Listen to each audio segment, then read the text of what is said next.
নমস্কার বন্ধুরা, আপনারা দেখছেন নিউজ নদিয়া ইউটিউব চ্যানেল। আজ খুশির ঈদ। গতকাল ছিল উৎসবের চূড়ান্ত প্রস্তুতি।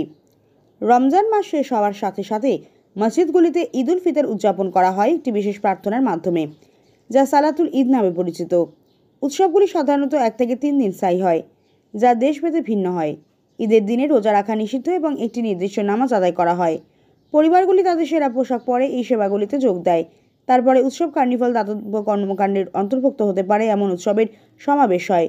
বিশেষ খাবার, মিষ্টান্ন, উপহার বিনিময় আনন্দময় পরিবেশে অবদান রাখে। এই সময় বন্ধু বান্ধব এবং আত্মীয় স্বজনদের সাথে দেখা করা একটি সাধারণ অভ্যাস, যা উৎসবকে 2 বা 3 দিন ধরে বাড়িয়ে দেয়। ঈদ উল ফিতরের একটি উল্লেখযোগ্য দিক হল জাকাত উল ফিতর নামে পরিচিত দানের বাধ্যতামূলক কাজ, যেখানে ঈদের নামাজের আগে দরিদ্র ও দরিদ্রদের মধ্যে অর্থ দান করা হয়। এই অঙ্গভঙ্গি উদযাপনের মধ্যে নিহিত উদারতা এবং করুণার চেতনার উদাহরণ দেয়। ঈদ উৎসবের সময় মুসলমানরা ঈদ মোবারক বলে শুভেচ্ছা বিনিময় করে, যার আরবি অনুবাদ বরকতময় ঈদ।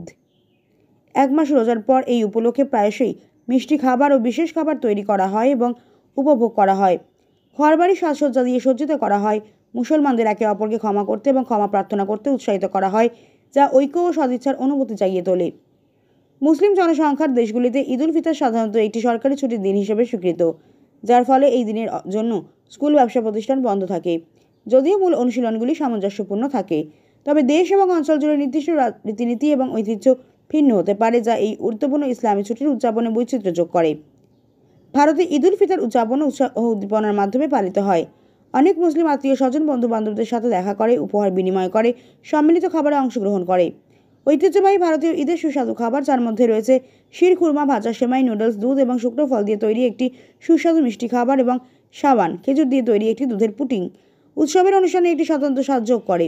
পরিবেশ, আনন্দ, কৃতজ্ঞতা, ভাগাভাগির চেতনায় পরিপূর্ণ, যা ভারতের বৈচিত্র্যময় সাংস্কৃতিক টেপেস্ট্রিতে ঈদের মর্ম প্রতিফলিত করে।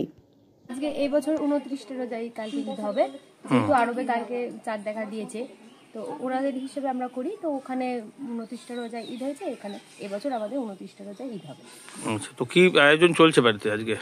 বাড়িতে রান্না বান্না, কেনাকাটা হয়ে গিয়েছে, কিছু কিছু আত্মীয়দের দেওয়া হয়, সেই আত্মীয়দের যা কিছু দেওয়ার সেমনি তেমনি জামা কাপড় পাঠানো হয়ে গিয়েছে, কিছু কিছু বাকিও আছে। মেহেন্দি পরা হচ্ছে, সব মেয়েরা আনন্দ করছে, বাচ্চারা জামা কাপড় পোশাক পরে আলো দেখতে যাচ্ছে, বার হচ্ছে। তো ঈদের যে নামাজ, সেটা কখন কালকে সকাল 7টায় 7:30টায় আছে।